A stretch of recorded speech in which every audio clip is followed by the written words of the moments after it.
Aries, welcome to your reading. A long form that I haven't done for a while from a beach hut in an urban beach in London. Here you are turning up as the. Oh, so just to let you know, this reading to see if you want to stay has got a lot of majors. We've got 5, 6 majors, and they're all in key positions. So it feels like quite a big time. And internally, what it shows me you moving from is quite a sort of raw passion into a more considered refined version of uh, your inner drives. So, kind of interesting energy and getting somewhere very good with it. So, here's the Chariot. This is you setting off on a mythic quest. This is you internally. It's kind of got Aryan colours, hasn't it? Thundering forward in this picture. The star above you, um, guiding where you want to go on your mission. So, internally, I think you feel quite aligned to some sort of mythic quest. You know what you want to go after, which is amazing.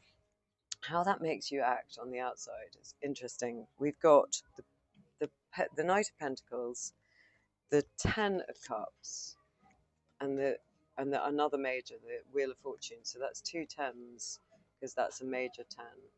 So, and also one extra card from this deck. They have the morning and the evening cards. I love the feeling of fresh energy from this morning card. It feels like I was thinking when I looked at it, I was in the bookshop the other day and there was a book called The 5 a.m. Morning. I think it's about, getting up and getting everything sorted before your day starts. And in fact, I bought a little book which is all about getting your routine. I love all those ideas of sorting yourself out, which is about getting all your routines sorted before you start trying to sort of set the tone for your day. So maybe you're doing something similar because it shows you with the Knight of Pentacles being very diligent in your actions, like some routine which you will stick at in order to support yourself in a way that will be genuinely supportive. And because we've got the morning, it's sort of like that fresh time before anyone else wakes up. And I think what you're aiming at with these routines, the way you're acting on your mission, is true happiness and something that's going to jump in and change this wheel of fortune. So you're being quite strategic and disciplined. I love it with all your passion. At the basis of the reading, we've got the Princess of Torches. So that's the Page of Wands and the Four of Swords. It feels as if maybe you've had a really good rest recently in this Four of Swords, and what it's done is make your passionate ability to move forward and become very interested in things has been lit up because you're probably feeling so reignited. All your chakras are in the right place. You're excited by everything again. You know, the way you can be when you get a good rest, everything sort of gets into the right order again. So that's the basis of the reading. But I like the sort of peace and the passion together. So Four of Swords, incredibly peaceful and resting.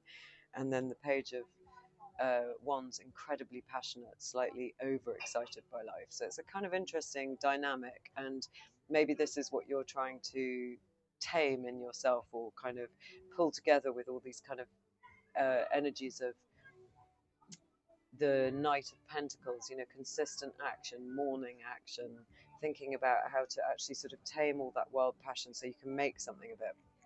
In the recent past, we've got the Devil and the King of Torches, so more of this passionate energy. Maybe you felt incredibly lit up by something, incredibly passionate, incredibly driven, almost to the point of sort of unhealthy with those two, I would say, together. There might be a history of that for you, which is why you're trying to sort of instigate these new routines. This feels like really driven energy, really productive energy, but also kind of it could almost burn itself up. There's so much fire there. So I can see why there's a sort of slight perspective change needed. In the potential outcome, we have you as the High Priestess. When you see that card with clients, if you were in front of me, I would say, what do you think the outcome is going to be? It says to me that the client or the person you're reading for has a lot of intuition and they know where this is going. But it also obviously indicates getting in touch with your intuition, getting in touch with your inner knowing, a stillness that we don't see in the Devil and the King of Wands. Look at her opening that kind of portal to her inner world, closing her eyes. The new moon, which I think is today, or was it yesterday? Anyway, we're on the weekend when I'm recording this of the Virgo new moon, so there might be a sense of a kind of new stillness coming from that astrological moment where you can suddenly gain a bit more insight and have a sense of just deep knowing without rushing off after things. So that's one potential outcome. And coming up in the near future, sort of backing that up, is the Hangman. Look at him looking at an image of himself, or there is one, as he's bound into these trees. He can see himself in a new way. When I see the tree image, it's making me think of mycelium and how we're all one.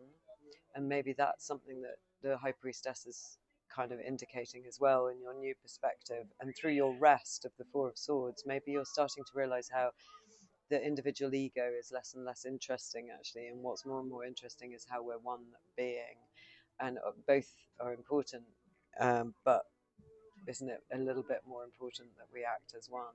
And I can see you seeing yourself for the first time as sort of, well, not for the first time, but maybe as somebody that is connected to everyone. I love that. Number 12, the Hanged Man, the Hanged One.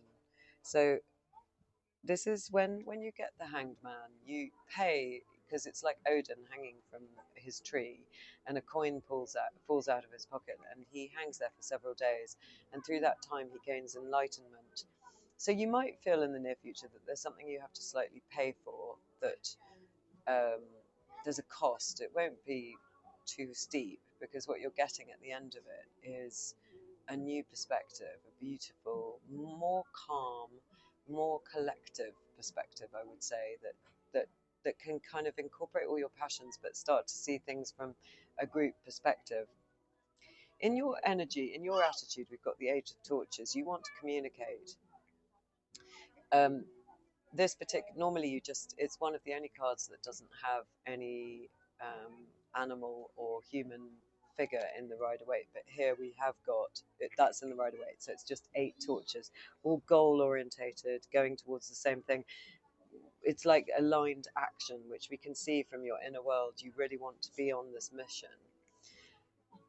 Here, because all of the torches are focusing up, but you are going down. It's interesting. It reminds me of this poem by Adrian Rich called "The Diving Bell." I'll try and remember to put it in the notes. It's so beautiful, and it's about someone going on an interior quest, diving, deep sea diving to a shipwreck, going down with the big helmet, climbing down the rope, obviously looking to uncover something from the past. So through your exploration into the past and your attitude, I think your communication is rising up, wanting to spread some sort of word, align your actions like the Eight of Wands does, but really communicate. That's what the Eight of Wands is all about. So you're needing to communicate something deep from within that you've discovered. Maybe this sense of the High Priestess and the Hanged One of our oneness, because that's what was coming to me with his image, and the fact that he's bound into these trees, and we know trees act as a collective, and we know they're very old and ancient. Maybe it's to do with our oneness with nature as well. I'm not sure, but you'll know what that means. In your environment, the Six of Cups, which is very whimsical and beautiful as well. It's about nostalgia. It's about things that you've always loved. In this particular one, there's many ideas coming from this one cup that they're grasping. In the Rider-Waite, it's to siblings or to young people or to soulmates who are sort of in a very kind of nostalgic yet slightly shabby environment, but it is nonetheless lovely. So there's a sense in which in your environment you're being connected to old ideals, maybe old people that you've always had a long relationship, maybe siblings, maybe ideas that you've loved in the past, and that they're really flourishing, these imaginative ideas. Look at those fish coming out there. And in your hopes and fears, we've got the Prince of Swords. That's very appropriate for this reading, I think, well, obviously, because otherwise it wouldn't work. The Knight of Swords. He's already made a kill here. Look at him looking at the blood on the tip of his sword. So the Knight of Swords rushes in and takes a chance. That's very much the old energy that we saw with the Devil, the King of Torches, the Chariot. It might be your old modus operandi. It might be the way that you like to operate as an Aryan energy. You might like to rush in really quickly. So in your hopes and fears, you want to still hold on to that, but I think you're understanding that there might be some new energies that you can work in with that, so that you're not too hasty, if that makes sense. But you still don't want to miss the chance of going after what you need and want, because that's very much who you are. You're very driven. And in the beautiful outcome, we have the star. I just love that. Sorry, I've been at carnival this morning, and so I'm still slightly covered in paint from the Juvie, the welcoming in the carnival spirit. So this is beautiful as an outcome. Your last major, and you've got two majors in the potential outcome and the outcome. It shows you healed. So I think it does show you combining those two energies. It shows you connected 100% to what you love, to what you feel inspired by. Usually we see the little ibis bird. It's not in this illustration, but she is connected to the stars of Venus, like her North Star. She's naked, indicating open, and able to sort of give out all her emotion. So it feels very like the High Priestess and the Hangman, and all this more peaceful sort of Four of Swords energy is starting to integrate, but then inform what you go after. So I capped it with a rider Waite. So take this cup, don't ignore it. Like, that's our advice for the Four of Cups. He's sitting there going, I'm perfectly happy with what I've got going on already. I don't need your extra idea, this extra sort of ingredient. I don't want that. But I think that the rider Waite is saying, just because this isn't intrinsically your nature, I think you should take it, because look what you can give once you have that extra cup. You can start giving away great wisdom and emotional healing, and it is the right way to. There's the right ingredients to mix into your incredibly punchy, goal-driven energy. And what have we got here? Death, meaning rebirth. The Seven of Cups, which is so not your energy. So I think it says that there's a rebirth. That's interesting. Why would the Seven of Cups turn up? That's feeling very vague about knowing what to go after, whereas everything here knows what it wants to go after. Maybe it indicates in this new beginning that you can kind of work in a little bit of a nuance. You have a moment of pause where you can look at all of the options, and then you become this incredibly high worth individual of the Queen of Pentacles, who is nurturing to other people but also values herself. And it's the first really earthy energy that we have turning up here. It's the first pentacle.